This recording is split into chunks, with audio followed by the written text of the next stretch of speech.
Poothakkal government U P സ്കൂളിൽ Hosdurg Lions club ശുദ്ധജല unit സ്ഥാപിച്ചു. മടിക്കൈ ഗ്രാമപഞ്ചായത്ത് പ്രസിഡന്റ് എസ് പ്രീത ഉദ്ഘാടനം ചെയ്തു. ഹോസ്ദുർഗ് ലയൺസ് ക്ലബിന്റെ നേതൃത്വത്തിലാണ് Madikkai Poothakkal government U P സ്കൂളിൽ ശുദ്ധജല യൂണിറ്റ് സ്ഥാപിച്ചത്.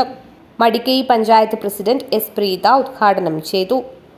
ഏറ്റവും അനിവാര്യമായ ഒരു പദ്ധതി തന്നെയാണ് ഇത്. കാരണം ഇപ്പോൾ നമ്മൾ കുടിക്കുന്ന വെള്ളം, നമ്മൾ ശ്വസിക്കുന്ന വായു, നമ്മുടെ അന്തരീക്ഷമൊക്കെ മലിനമാകുന്ന ഒരു സാഹചര്യത്തിൽ ഇത്തരത്തിൽ ഈ ഒരു നല്ലൊരു മാതൃകാ പദ്ധതി ഏറ്റവും അനിവാര്യം തന്നെയാണ്.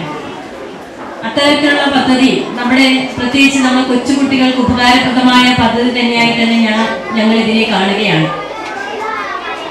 കുടിവെള്ള പ്രശ്നം രൂക്ഷമാകുന്ന ഒരു സാഹചര്യത്തിൽ നമ്മളെപ്പോഴും പറയുന്നില്ല, വെള്ളം സർവത്ര തുള്ളി കുടിക്കാൻ ഇല്ലത്ര എന്ന് പറയുന്നത് പോലെ വെള്ളം ഇഷ്ടം പോലെ ഉണ്ട്. പക്ഷേ നമ്മൾ ശുദ്ധജലത്തിനായി നമ്മൾ ഒരുപാട് പ്രയാസം അനുഭവിക്കുകയാണ്.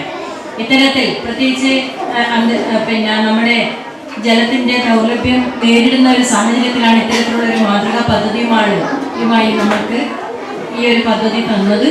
Executive principal secretary K Gopi വിശിഷ്ടാതിഥിയായി. Hosdurg Lions Club president Padmanabhan T അധ്യക്ഷത വഹിച്ചു. Hosdurg Lions Club secretary Vinod Kumar N സ്വാഗതം പറഞ്ഞു. Ramya Padmanabhan, Ratheesh K, Nasar Kolavayal, V Kunhambu, Sreedharan K, Anil Madikkai തുടങ്ങി നിരവധി പേർ സംസാരിച്ചു. സ്കൂൾ പ്രധാനാധ്യാപകൻ മഹേഷൻ ചടങ്ങിന് നന്ദി അറിയിച്ച് സംസാരിച്ചു. News bureau, Kanhangad.